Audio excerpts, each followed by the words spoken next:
Le prix Jean Renoir, en fait, c'est un prix qui prend beaucoup d'ampleur puisque l'année dernière, on avait 26 classes et cette année, on en a 43 et on a également 10 lycées français à l'étranger.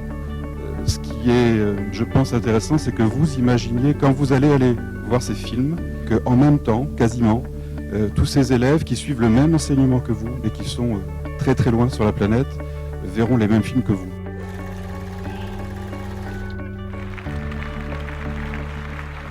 Pour moi, le prix Jean Renoir des lycéens est une chance vraiment pour mes élèves, car ce sont des élèves qui sont en lycée professionnel, donc ça les ouvre sur autre chose, ça leur permet déjà dans un premier temps de rencontrer d'autres élèves qui viennent de milieux très différents, de sections très différentes également. Je pense que c'est quelque chose de très important, que ça enrichit notre culture.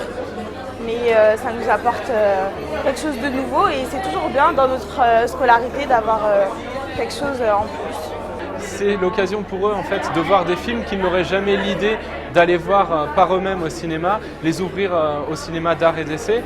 Et ça sert vraiment nous les élèves à découvrir et à juger qu'un petit film peut être mieux qu'un grand film.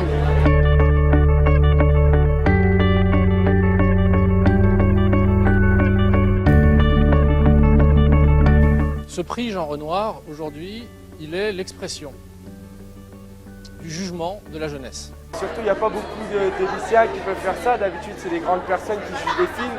Là, on se met à la place des grandes personnes qui vont juger un film et c'est vraiment...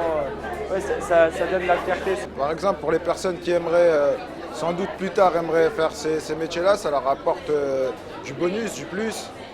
Donner leur opinion, c'est pas tous les jours qu'on peut faire ça. Et à notre âge déjà, donner l'opinion sur plusieurs films, c'est pas tous les jours. Parce que je pense que d'habitude c'est des professionnels qui font ça.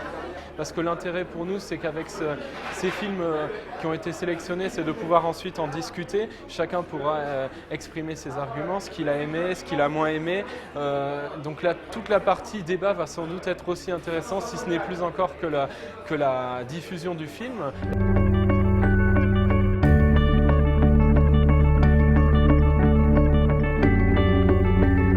Les films qui ont été choisis, Vandale d'Hélier-Cisterne. Ensuite, on a Le médecin de famille de Lucia Puenzo, Les garçons et Guillaume à table de Guillaume Gallienne, Rêve d'or de Diego Quemada Diez. Et enfin, on a Lunchbox de Ritesh Batra.